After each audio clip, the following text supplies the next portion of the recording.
Welcome guys, today I'm going to compare the two popular submachine guns, the UMP9 and the VECTOR, so you'll be better able to always select the right weapon for you. The first thing you should know is that the UMP9 has a higher bullet velocity than the VECTOR. This means that you will need to lead your shots more on a moving target with the VECTOR and that you'll have slightly more bullet drop.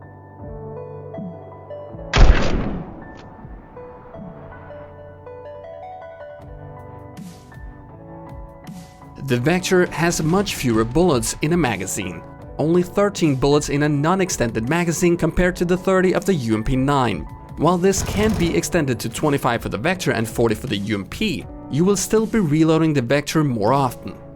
And this is why the VECTOR has a faster reload speed than the UMP9.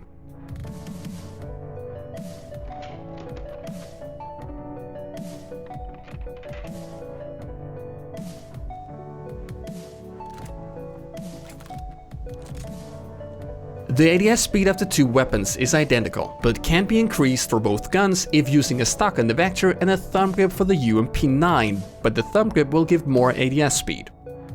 The UMP9 does 5 more damage per bullet, which is quite a lot actually, but because the VECTOR shoots almost twice as fast, it does much more damage per second.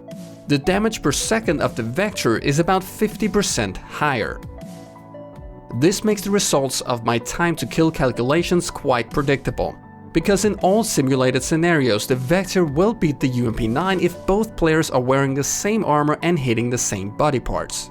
The very low time to kill for the VECTOR makes it potentially more lethal than any assault rifle in the game.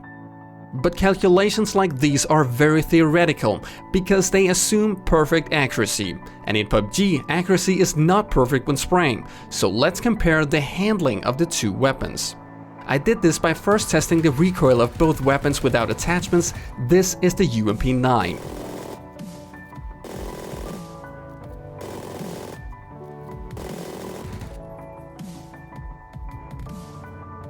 Then I marked the first 25 bullets of the spray pattern and I stacked it as a recoil tree chart. I did the same thing when fully attached using the two very popular grips, the vertical grip and the half grip. Worth noticing for the UMP is the very straight lines, low horizontal recoil and very even spacing between the shots. This is about as easy to control as it gets, because when factoring in the rate of fire, which is on the slower end of the scale, then this is just super easy to control. The same test is done using the VECTOR first without any attachments.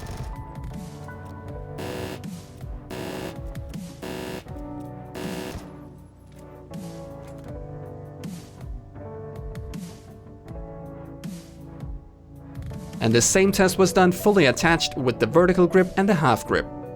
What I want you to notice here is the very high horizontal recoil of the VECTOR, which combined with a very uneven spread between the bullets and a high rate of fire is significantly harder to control compared to the UMP9. Comparing the handling of the VECTOR and the UMP9 side by side, it is quite obvious that the high horizontal recoil of the VECTOR is how the gun is balanced to its very high damage output. And this is especially also the case when looking at the spread between the bullets. So which is better?